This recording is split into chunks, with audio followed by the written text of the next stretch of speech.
If you go to a black magic artist, he will just ask for a picture. Somebody can do negative things with the image of a person. আসসালামু আলাইকুম viewers, আশা করি সকলে ভালো আছেন। YouTube থেকে দেখে দেখে কবিরাজি করেন, কবিরাজি কাজ করে না। আসলে কেন কাজ করে না? আপনি নিরামিষ খান না, রাত 12টার পর মন্ত্র মুখস্থ করেন না। এই মেয়ে, আপনি কয়টা উস্তাদের পিছে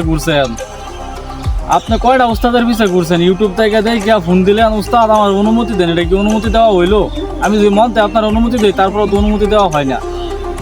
এরকমভাবে যদি কবিরাজি শেখাবে তো সব বাংলাদেশের মধ্যে সবাই বড় বড় কবিরাজ থাকতো।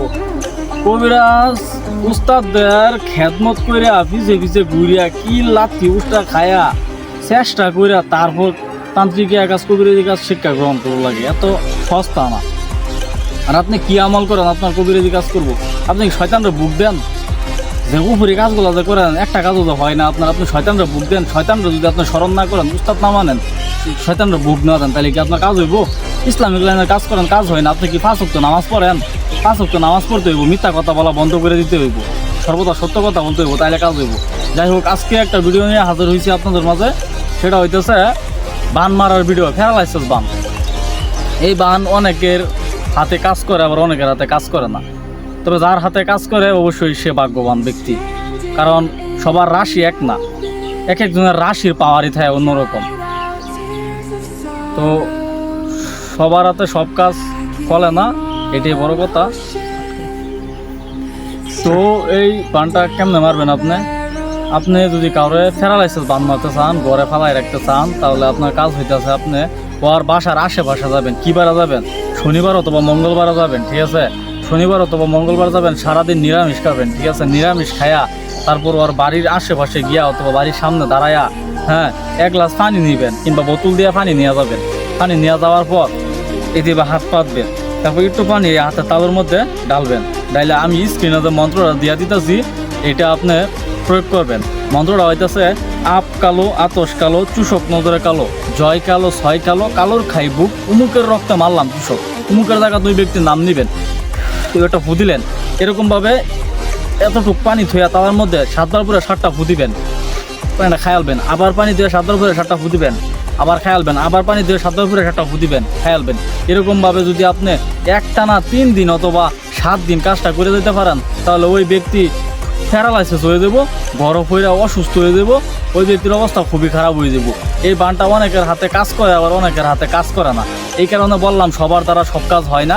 আপনি যেটা জানেন আমি সেটা পারি না, আমি যেটা জানি আপনি সেটা পারেন না, এটাই হচ্ছে বড় কথা। আর যথাসম্ভব যে কথাগুলো বললাম ভিডিওর আগে ওই নিয়ম মাইনে ওগুলোর মাধ্যমে চলার চেষ্টা করবেন, ঠিক আছে? তাহলে অবশ্যই কাজ হইব। আপনারা যে কাজ করেন, কাজ হয় না। কয়টা উস্তাদের আশীর্বাদ আছে আপনাদের মাথার উপরে? কয়টা উস্তাদের দোয়া আছে? আপনারা যে আজকে ইউটিউবে ঢুকছেন, এই যে আমি যে ঢুকছি, আমার যদি এখন আমার চাইতে বড় কবিরাজে বান মারা যদি গড় ফালাই দেয় কিংবা মায়েরা ফেলতে চায়, আমি যদি আমার নিজের বান না কাটতে পারি, তাহলে কেটে দিব? এই উস্তাদে কেটে দিব। এই কারণে বলি যে উস্তাদ ধরবেন ভালো, শক্তিশালী, তা না হইলে আপনার বিপদ আছে। আপনি যখন কাজ করবেন, কাজটা করবেন, মানুষ সরাসরি বোঝে অমুক কবিরাজ অমুক কাজ করে, আপনার কবিরাজি বন্ধ করে দিতে পারে। হয়তো বা আপনার নিজের কবিরাজি আপনি নিজে ছুটাইতে পারবেন না। এই কারণে ভালো শক্তিশালী উস্তাদ খুঁজ করবেন কোন জায়গাতে আছে। ওই উস্তাদের হাতে ফয়া ধরে হইলেও ও আর শিষ্য হইবেন। এইরকমভাবে আমার পিছনে যদি সাপোর্ট না থাকতো, আমার পিছনে যদি মনে করেন ওরকম উস্তাদ না থাকতো, আমি সরাসরি ফেসে কোনো সময় ইউটিউবে আসতাম না। কারণ এক কবিরাজ আর এক কবিরাজের জাত শত্রু। একজনে আমার বান মারা ফেলতে চাইবো, এটা স্বাভাবিক। কিন্তু ওই বান তারে উল্টা সালাম দেওয়ার ওই ক্ষমতা আমার ভিতরে আছে, আমার উস্তাদের আছে। এই কারণে আমি সরাসরি এরকমভাবে আইসা ভিডিও বানাই, ঠিক আছে? নয়তো বা আমার এত কলিজা নাই যে সরাসরি আপনাদের ভিডিও বানায় যাইতাম, ঠিক আছে? আর এই অহংকার করি না। এই বাংলাদেশের মধ্যে বহুত দেখছি, বুঝতে পারছেন? সালবাল কোনো কবিরাজেরই ওরকম কোনো নাই, ঠিক আছে? তারপরে অনেকে অনেক কিছু জানে পারে, তবে তারা ইউটিউব সামাজিক যোগাযোগের মাধ্যমে ভাইরাল না, ঠিক আছে? এরকম খালি কলসি বাজে বেশি, একটা কথা মনে রাখবেন। আর কোনো সময় অহংকার করা যাবে না। আপনি যাই যতটুকু জানেন, এটা মানুষের এত চিল্লাচিল্লি করার দরকার নাই, এত চ্যালেঞ্জ ছুড়ে দেওয়ার দরকার নাই যে আমার এমন কোনো কবিরাজ আছে একটা শরীরের ফসম উড়াইয়া দেখাও, হ্যান তেন। কারণ কি জানেন, বাপেরও বাপ আছে, উস্তাদেরও উস্তাদ আছে। আমি যে এই কথাটা বললাম যে আমার কেউ কিছু করে দেখাও পারলে, এমন আছে আমার 1 ঘন্টার মাধ্যমে এরকম কবিরাজ আছে বাংলাদেশও, একটা ডাইরেক্ট শোয়াই দিব। তো ওরকম অহংকার কথা আমি বলি না। কয়েকদিন আগে এক ভাই ইউটিউব চ্যানেলে দেখছি, তার শিষ্য 2টা ডাইনে বামে নিয়ে বলতেছে আমার সাথে খেলার দরকার নাই, পাইলে আমার শিষ্যর সাথে খেলো, আমার শিষ্যরে একটা পশম উড়ে দেখাও। আরে ভাই, তুঙ্গরে উদ্দেশ্য করে বলতাছি, এরকম কবিরাজ বাংলাদেশের মধ্যে আছে। তোমার শিষ্য তো দূরের কথা, তোমার শুদ্ধা বলটিয়া মনে করো 1 ঘন্টার মধ্যে হান্দাই দিব, বুঝছো? ওরকম অহংকার করো না। আর যথাসম্ভব, ঠিক আছে, মানুষের পাশে থাইকো, সেবা করার চেষ্টা করো। কবিরাজি তান্ত্রিক কাজ দিয়া ফুংটামি কাজগুলা কম করো, ঠিক আছে, মানুষের ক্ষতি কম করো। আচ্ছা ঠিক আছে, আজকে এই পর্যন্তই। আল্লাহ হাফিজ।